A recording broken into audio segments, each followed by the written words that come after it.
Well, we are here in Michigan, just left Pennsylvania, and then after Michigan, we'll be on our way to Wisconsin. And I will mention a couple of things that have just recently come up. For example, that my opponent, Donald Trump, does not believe we should raise minimum wage. And I think everyone knows that the current federal minimum wage is $7.25 an hour, which means that the person who is working a full day and working full weeks will make $15,000 a year, which is essentially poverty wages. So there is a big difference between Donald Trump and me on a number of issues, including this, where I absolutely believe we must raise minimum wage and that hardworking Americans, whether they're working at McDonald's or anywhere else, should have at least the ability to be able to take care of their family and take care of themselves in a way that allows them to actually be able to sustain their needs. The other issue that has come up recently has been the issue of what we are seeing again about Donald Trump just being frankly hostile to the whole notion and importance of Social Security. There are many seniors in our country that Social Security is their only form of income. And now an independent agency has reviewed Donald Trump's theory about Social Security and his policies and has indicated that his policy would actually render the Social Security fund empty, essentially, in 6 years. Again, if you look at it from minimum wage to Social Security, Donald Trump clearly does not understand the needs of working people, with Social Security being rendered insolvent in 6 years. What that would mean for the seniors of America is catastrophic. And then lastly, on the issue of contraception, I'm very pleased that our administration today announced a rule that would essentially allow folks to get contraception over the counter.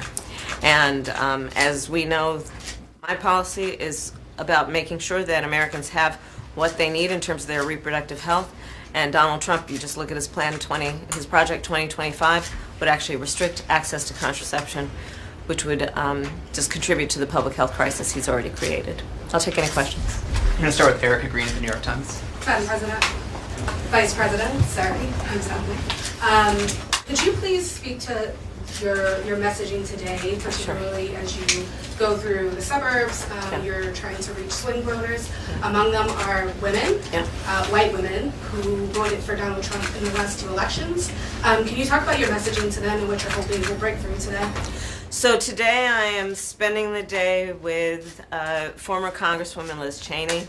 We are traveling to 3 states to talk with all Americans about what is at stake in this election, but doing it through the lens of a very important point, that what is at stake in this election is so fundamental that it really does cross partisan lines. We are talking about whether you will have a president of the United States who takes seriously their duty and their oath to uphold the Constitution of the United States. And there is a clear distinction here, which is that I will and he will not, as evidenced by many statements he has made, including his intention to be a dictator on day one, his intention to weaponize the Department of Justice against his political enemies. And then you just look at what the people who know him best and worked with him in the Oval Office and the White House have said about him, which is he is unfit to serve and would be dangerous if he were president again. And he, even by the former chairman of the Joint Chiefs of Staff, has been called a fascist to his core, I am quoting.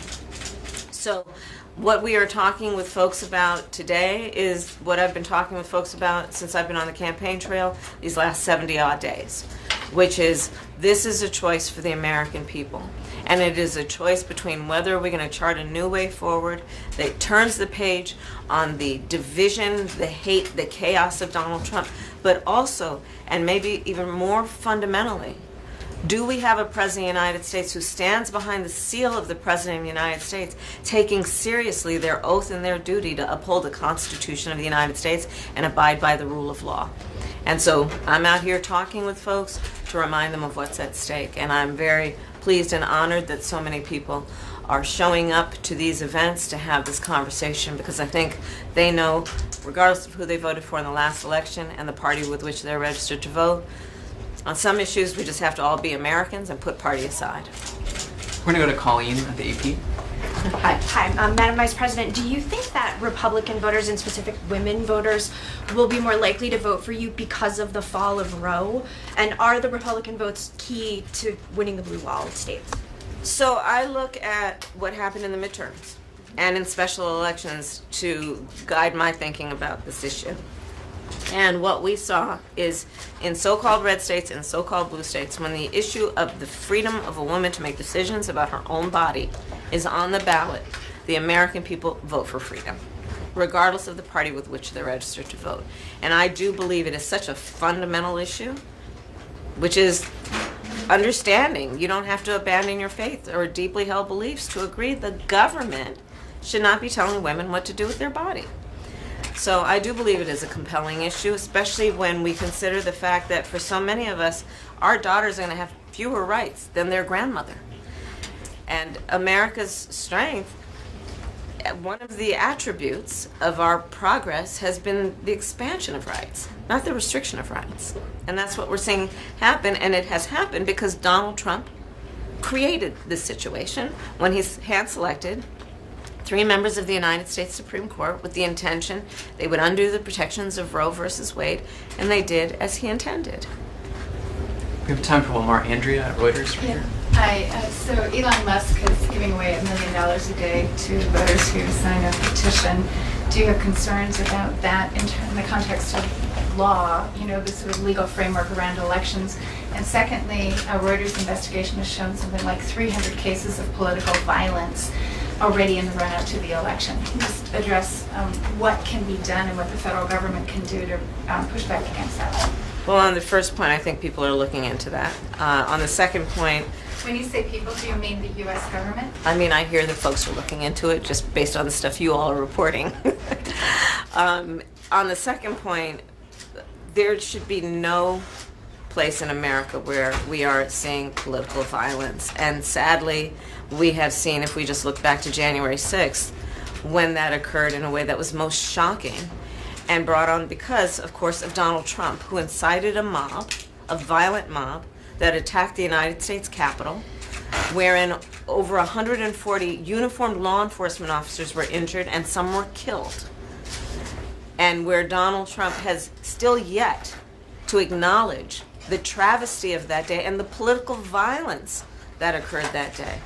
So I will say and repeat what I think most people understand. In America, in a democracy, we should have no room for, nor should we ever condone any form of political violence. In a democracy, people will debate, people will disagree, but not resort to violence.